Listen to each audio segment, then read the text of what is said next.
Hello दोस्तों, आपका स्वागत है युवा ऑनलाइन क्लासेस में। और दोस्तों, आज का टॉपिक आपके लिए लेके आया हूँ, बहुत महत्वपूर्ण टॉपिक है। हिंदी साहित्य के प्रमुख कवि एवं साहित्यिक रचना। दोस्तों, कवि और उनकी रचनाओं के बारे में बात करेंगे। दोस्तों, जो भी हमने यहाँ पे कवि ले रखे हैं और उनकी रचनाएं हैं, ये दोस्तों बहुत ही इंपॉर्टेंट है, वेरी इंपॉर्टेंट मान के चलिए।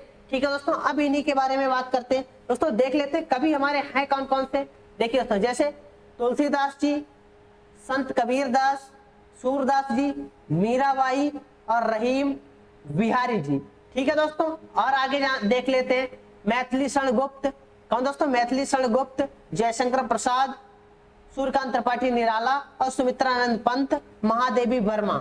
आगे बढ़ेंगे और अब बात करेंगे दोस्तों किसकी? माखनलाल चतुर्वेदी, रामधारी सिंह दिनकर और सोहनलाल द्विवेदी। ये रहे हमारे दोस्तों महत्वपूर्ण कवि। अब इनके बारे में जानेंगे, इनकी रचनाएं कौन कौन सी है।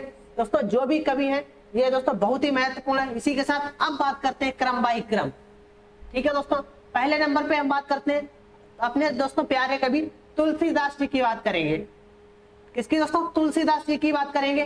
तुलसीदास जी द्वारा रचित दोस्तों 12 ग्रंथ, क्या दोस्तों 12 ग्रंथ प्रमाणिक माने जाते हैं। कितने ग्रंथ प्रमाणित माने जाते हैं दोस्तों? 12 है। इतनी बात क्लियर हो गई, ये दोस्तों याद रखना है। दोस्तों क्वेश्चन बन जाएगा तुलसी जी द्वारा कितने ग्रंथ प्रमाणिक माने जाते हैं, तो वहां पे आप दोस्तों लगा सकते हैं कितने? 12। ठीक है दोस्तों, इतनी बात क्लियर। कितने माने जाते हैं? 12 माने जाते हैं। तो आप वहां पे आप क्वेश्चन गलत नहीं करेंगे। अब बात करते हैं जिनमें दोस्तों, जिनमें अगर बात की जाए रामचरितमानस, ये हमारा क्या है दोस्तों? बहुत ही महत्वपूर्ण है, प्रमुख है। 12 में दोस्तों क्या रामचरितमानस सबसे महत्वपूर्ण है, यानी कि सबसे प्रमुख माना गया है। अब दोस्तों बात करते हैं तुलसीदास को कवि शिरोमणि। दोस्तों यहाँ से बहुत ही महत्वपूर्ण है। दोस्तों क्वेश्चन बनता है कवि शिरोमणि के नाम से किसे जाना जाता है? दोस्तों कवि शिरोमणि के नाम से किसे जाना जाता है? हमारे प्यारे तुलसीदास जी को कवि शिरोमणि के नाम से जाना जाता है। इतनी बात क्लियर हो गई। अब इसी के साथ आगे बढ़ते हैं। अब दोस्तों इनकी प्रमुख रचनाओं के बारे में बात कर लेते हैं। क्या दोस्तों इनकी प्रमुख रचनाओं के बारे में बात करते हैं? जैसे दोस्तों विनय पत्रिका, कवितावली, गीतावली, दोहावली, जानकी मंगल, रामलला, नहुछु। ठीक है दोस्तों, और काव्य मानस अवधि में है, कृष्ण काव्य ये दोस्तों क्या है? ब्रजभाषा में। इतनी बात क्लियर हो गई। आगे बढ़ते हैं। अब दोस्तों बात करते हैं संत कबीरदास जी के बारे में। किसके बारे में? संत कबीरदास जी के बारे में बात करते हैं। इनके दोस्तों प्रमुख रचनाओं की बात करते हैं तो बीजक हो जाएगी। बीजक के 3 भाग हैं दोस्तों। पूछा जाए बीजक के कितने भाग हैं? तो दोस्तों बीजक के 3 भाग हैं। वह दोस्तों कौन कौन से हैं? नंबर 1 शाखी, नंबर 2 शबद, नंबर 3 रमेनी। ये दोस्तों तीनों के तीनों ही बीजक के ही भाग हैं। ठीक है दोस्तों, इसी के साथ आगे बढ़ते हैं। अब दोस्तों यहाँ से बहुत महत्वपूर्ण ये हमारा क्वेश्चन बहुत ही महत्वपूर्ण है। हजारी प्रसाद द्विवेदी ने कबीरदास जी को भाषा का क्या दोस्तों? भाषा का डिक्टेटर कहा है। यहाँ से क्वेश्चन बनता है कबीरदास जी को भाषा का डिक्टेटर किसने कहा है? दोस्तों कौन हो जाएंगे? हजारी प्रसाद द्विवेदी जी। और दोस्तों एक और क्वेश्चन बनता है भाषा का डिक्टेटर किस कवि को कहा जाता है? दोस्तों किसे कहा जाता है? कबीरदास जी को भाषा का डिक्टेटर कहा जाता है। इतनी बात क्लियर हो गई। इसी के साथ आगे बढ़ते हैं और जान लेते हैं राहुल संस्कृत्यान। ये भी दोस्तों हमारा परीक्षा में कई बार क्वेश्चन बन चुका है। राहुल संस्कृत्यान ने कबीरदास की भाषा को पंचमेल खिचड़ी कहा है। दोस्तों किसने? राहुल संस्कृत्यान ने। दोस्तों अगर कबीरदास की भाषा पूछ दी जाए तो दोस्तों कबीर की भाषा क्या हो जाती है? पंचमेल खिचड़ी भी है। ठीक है दोस्तों, तो किसने कहा है? राहुल संस्कृत्यान जी ने। इसी के साथ आगे बढ़ते हैं। अब दोस्तों बात करते हैं सूरदास जी के बारे में। ये दोस्तों बहुत ही मोस्ट इंपॉर्टेंट कवि है हमारे लिए। महाकवि दोस्तों महाकवि की भी उपाधि हासिल है। दोस्तों क्या महाकवि सूरदास ने ब्रज भाषा में लगभग दोस्तों क्या महाकवि सूरदास जी ने ब्रज भाषा में लगभग दोस्तों क्या है? 1.25 लाख पदों की रचना की है। कितने दोस्तों? 1.25 लाख पदों की रचना की है। किसने? सूरदास जी ने। किंतु दोस्तों उनकी 3 रचनाएं ही उपलब्ध हैं। रचनाएं कितनी उपलब्ध है दोस्तों? 3। 1.25 लाख की तो पदों की रचना तो की, लेकिन दोस्तों रचनाएं कितनी उपलब्ध है? 3। सूरदास जी की रचनाएं बहुत ही महत्वपूर्ण है। ये दोस्तों हमारे क्या कहलाएंगे? श्रृंगार और वात्सल्य का अद्भुत वर्णन इन्होंने किया। दोस्तों यहाँ पे अगर पूछ दिया जाए ये श्रृंगार की वर्तनी कैसी है? दोस्तों ये हमारा श्रृंगार यहाँ पे अशुद्ध लिखा हुआ है। शुद्ध श्रृंगार दोस्तों कैसे लिखा जाता है? ये हमारा दोस्तों क्या हो जाएगा? शुद्ध। देखिए इस प्रकार से ये श्रृंगार हमारा शुद्ध है और ये अशुद्ध। शुद्ध अशुद्ध में ये क्वेश्चन बनता है दोस्तों। शुद्ध श्रृंगार लिखने को आता है दोस्तों श्रृंगार और वात्सल्य का अद्भुत वर्णन इन्होंने किया है, किसने? सूरदास जी ने। अब बात करेंगे दोस्तों इनकी रचनाएं, प्रमुख रचनाओं की बात करते हैं तो सूरसागर, सूरसावली, ठीक है दोस्तों, सूरसावली और साहित्य लहरी, ये तीन इनकी हो जाती है।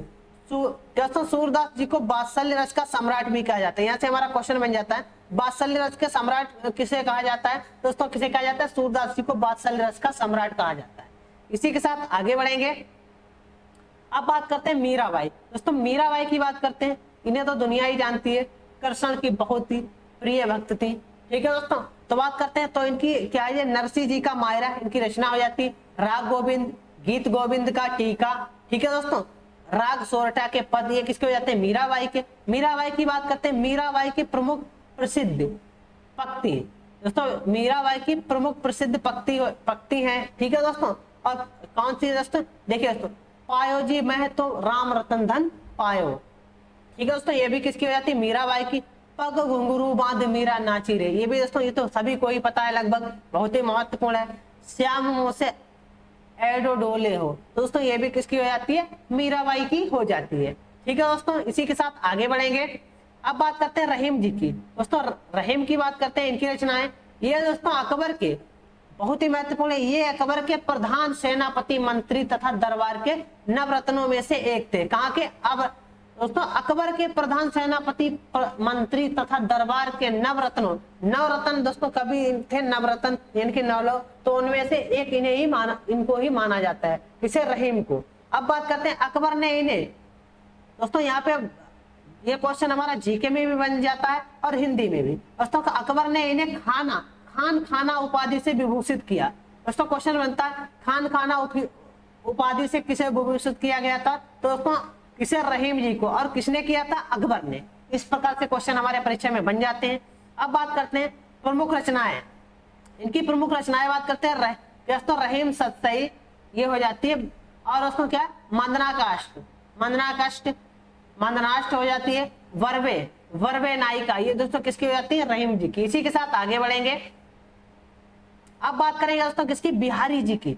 वाह दोस्तों, बिहारी जी को क्या गागर में सागर भरने वाले कवि कौन है? बिहारी कहे जाते हैं, ठीक है दोस्तों। कौन?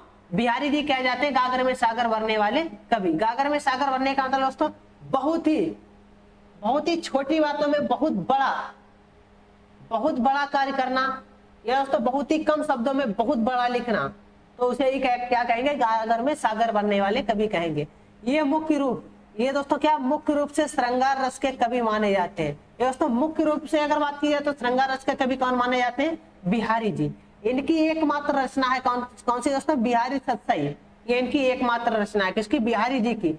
इसमें दोस्तों क्या है? इस रचना में क्या है? बिहारी सतसई में 719 दोहा संकलित है। इनमें दोस्तों कितने दोहा संकलित है? 719 दोहा इसमें संकलित है। बिहारी सतसई दोस्तों श्रृंगार रस की अत्यंत प्रसिद्ध और अनूठी कीर्ति है। इसकी श्रृंगार रस की अत्यंत प्रसिद्ध और अनूठी कीर्ति किसे ही माना गया है दोस्तों? बिहारी सतसई को। आगे बढ़ेंगे और अब बात करेंगे दोस्तों किसकी? मैथिली शरण गुप्त जी की। मैथिली शरण गुप्त जी की बात करते हैं। इन्हें दोस्तों भारत का राष्ट्रीय कवि भी कहा जाता है, ठीक है दोस्तों। इन्हें राष्ट्र कवि का सम्मान प्रदान किया गया था। इन्हें दोस्तों? मैथिली शरण गुप्त जी को। बात करते हैं, ये आचार्य महावीर प्रसाद द्विवेदी को अपना काव्य गुरु मानते हैं। किसे दोस्तों? आचार्य महावीर प्रसाद द्विवेदी को ये अपना काव्य गुरु मानते हैं। पूछ दिया जाए मैथिली शरण गुप्त जी के काव्य गुरु कौन है दोस्तों? कौन हो जाएंगे? आचार्य हजारी प्रसाद द्विवेदी जी। इतनी बात क्लियर हो गई दोस्तों। इनकी प्रमुख रचनाएं निम्न है, कौन कौन सी? बहुत ही महत्वपूर्ण इनकी रचनाएं: जयेंद्रध्वज, भारतवासी, पंचवटी, यशोधरा, द्वापर, सिद्धराज, नहुष, अंजलि और अर्ध, और झंकार, पृथ्वीपुत्र, मेघनाथ वध, साकेत। ये दोस्तों इनकी किसकी हो जाती है? मैथिली शरण गुप्त जी की बहुत ही महत्वपूर्ण रचनाएं हो जाती हैं। इसी के साथ आगे बढ़ेंगे और अब बात करते हैं दोस्तों किसकी? जयशंकर प्रसाद जी की।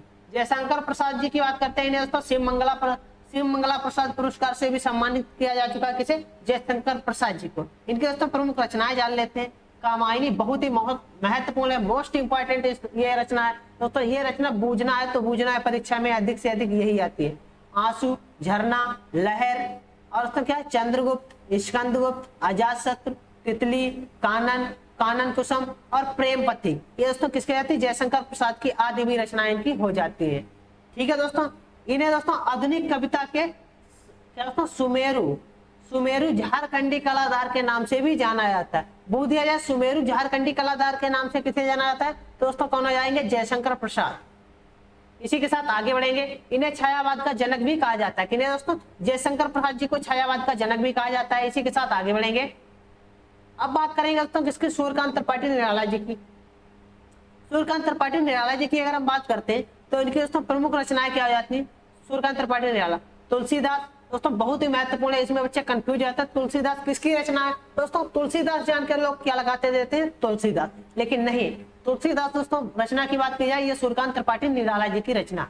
अनामिका ये भी दोस्तों निराला जी की हो जाती है। परिमल, गीतिका, कुकुरमुत्ता, नए पत्ते, अर्चना, आराधना, गीत कुंज, सांदे का क्या दोस्तों, काकली, अपारा, ठीक है दोस्तों, दो शरण और राग विराग, ये किसी थे, सूर्यकांत त्रिपाठी निराला।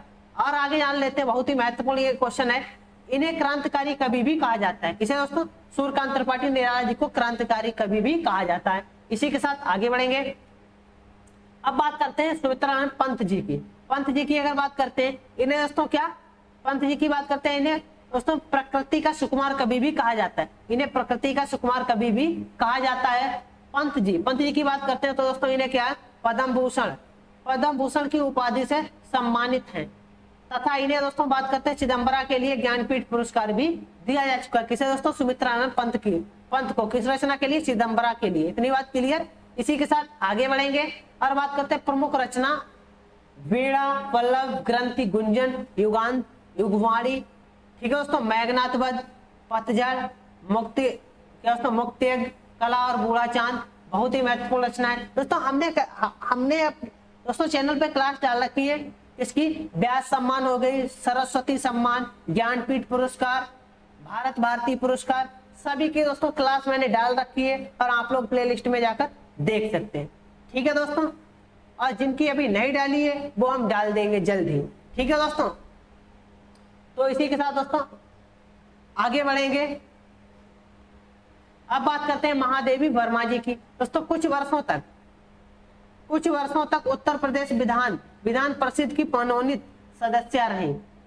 कौन, महादेवी वर्मा दोस्तों कुछ समय तक उत्तर प्रदेश विधान परिषद की मनोनीत सदस्य रही। कौन, महादेवी वर्मा। राष्ट्रपति द्वारा पद्म भूषण, किसे दोस्तों, महादेवी वर्मा को राष्ट्रपति द्वारा पद्म भूषण की उपाधि भी अलंकृत है। किसे, महादेवी वर्मा को। महादेवी वर्मा जी को दोस्तों आधुनिक मीरा भी कहा जाता है। यहाँ से क्वेश्चन बनता है आधुनिक मीरा किसे कहा जाता है, तो महादेवी वर्मा को। गीतात्मक काव्य कीर्ति यामा पर इन्हें दोस्तों भारतीय ज्ञानपीठ पुरस्कार इंग्लैंड की प्रधानमंत्री द्वारा दिया गया था। कब दोस्तों, 1882 में। अब बात करते हैं सम्मानित किया गया, आगे बढ़ते हैं और बात करते हैं प्रमुख रचनाएं। इनकी दोस्तों प्रमुख रचनाओं की बात करते हैं तो यामा हो जाती है, निहार, रश्मि, नीरजा, शांति गीत, दीपशिखा आदि हो जाती है। दोस्तों गद्य रचनाओं की अगर बात करते हैं तो क्षमता, अतीत के चलचित्र, पथ के साथी, स्मृति की रेखाएं और मेरा परिवार, ये दोस्तों क्या हो जाती है, ये महादेवी वर्मा की रचनाएं हो जाती हैं, महत्वपूर्ण रचनाएं हैं। इसी के साथ आगे बढ़ते हैं, बात करते हैं माखनलाल चतुर्वेदी की। माखनलाल चतुर्वेदी की अगर हम बात करते हैं तो माखनलाल चतुर्वेदी दोस्तों क्या पद्म भूषण की उपाधि से अलंकृत हैं। कौन, माखनलाल चतुर्वेदी। दोस्तों माखनलाल चतुर्वेदी की बात करते हैं तो इन्हें दोस्तों साहित्य अकादमी पुरस्कार भी दिया जा चुका है। हिम तरंगणी के लिए प्रथम पुरस्कार इन्हें ही दिया गया था। ठीक है दोस्तों, इसी के साथ आगे बढ़ेंगे और बात करते हैं राष्ट्रीय कविताओं के कारण इन्हें भारतीय आत्मा के नाम से भी जाना जाता है। राष्ट्रीय कविताओं के कारण इन्हें दोस्तों क्या भारतीय आत्मा के नाम से भी जाना जाता है। यहाँ से क्वेश्चन बनता है भारतीय आत्मा के नाम से किस कवि को जाना जाता है, दोस्तों कौन हो जाते हैं, तो यहाँ पे हमारे हो जाते हैं दोस्तों माखनलाल चतुर्वेदी।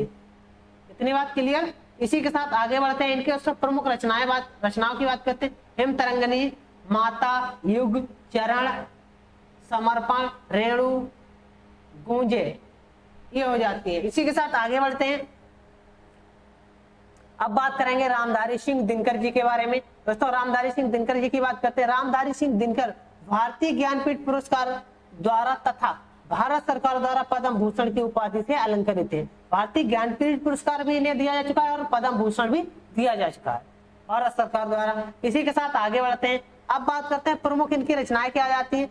कुरुक्षेत्र, रेणुका, हुंकार, उर्वशी, रसवती, रसमरती, अर्धनारीश्वर बहुत ही महत्वपूर्ण है, रेती के फूल, संस्कृति के 4 अध्याय, ये भी दोस्तों किसकी हो जाती है, इन्हीं की हो जाती है। भारतीय संस्कृति की एकता, ये रामधारी सिंह दिनकर जी की रचनाएं हो जाती है। इसी के साथ आगे बढ़ेंगे। अब बात करेंगे दोस्तों किसकी, सोहनलाल द्विवेदी जी की। सोहनलाल द्विवेदी की बात करते हैं, इनकी प्रमुख रचनाएं क्या जाती हैं। भैरवी, पूजा गीत, युगधारा, बसंती, दूध बतासा, झरनों, और दोस्तों क्या हो जाएगी, कुणाल, यह खंड काव्य है। और दोस्तों कई बाष्प दत्ता प्रबंध काव्य है, आदि हो जाते हैं किसकी, सोहनलाल द्विवेदी। इसी के साथ आगे बढ़ेंगे। अब दोस्तों बात करते हैं कालिदास जी की। कालिदास जी की अगर हम बात करते हैं तो इनकी रचनाएं बहुत, सभी की सभी रचनाएं महत्वपूर्ण है। मेघदूत हो जाती है, अभिज्ञान, शकुंतलम हो जाती है, और मालविका निमित्रम हो जाती है, ये भी किस हो जाती है, कालिदास जी के रघुवंशम, और क्या हो जाती है, कुमार संभव, ये किसकी हो जाती है, कालिदास जी की रचना हो जाती है। आगे बात करेंगे हरिवंश राय बच्चन जी की रचनाएं। इनके दोस्तों बहुत ही महत्वपूर्ण रचनाएं क्या, मधुशाला, मधुकलश, निशा निमंत्रण, ठीक है दोस्तों, क्या भूलूं क्या याद करूं, हालावादी कवि भी इन्हें ही कहा जाता है। किसे, हालावादी कवि की बात की जाए तो हरिवंश राय बच्चन जी को हालावादी कवि भी कहा जाता है। ठीक है दोस्तों, इतनी बात क्लियर हो गई। इसी के साथ आगे बढ़ते हैं और बात करते हैं मलिक मोहम्मद जायसी जी की। मलिक मोहम्मद जायसी जी की बात करते हैं, इनकी भी रचना अधिकतर परीक्षा में पूछी जाती। पद्मावत बहुत ही महत्वपूर्ण है, कहरनामा, आखिरी कलाम और अखरावट, चारों ही रचनाएं और चारों ही मोस्ट इंपॉर्टेंट है दोस्तों। इंपॉर्टेंट इस पे लगा लीजिए, ये इंपॉर्टेंट इनकी रचनाएं हैं। ठीक है दोस्तों, इसी के साथ आगे बढ़ते हैं। अब बात करेंगे दोस्तों यहाँ पे भारत भारती के रचयिता कौन। कुछ क्वेश्चन है दोस्तों, क्वेश्चन क्या, भारत भारती के रचयिता कौन है। Option number A Premchand, option number B Sumitra Pant, option number C Nirala, option number D Maithili Sharan Gupt. सभी लोग इस क्वेश्चन का आंसर कमेंट बॉक्स में देंगे, कमेंट करके बताएंगे दोस्तों भारत भारती के रचयिता कौन है। ठीक है दोस्तों, आज की क्लास कैसी लगी सभी लोग कमेंट करके बताएं। और दोस्तों जिस दोस्तों ने अभी तक चैनल को सब्सक्राइब नहीं किया, प्लीज जो है चैनल को सब्सक्राइब करना ना भूलें। सभी दोस्तों को मेरी तरफ से जय हिंद, जय भारत।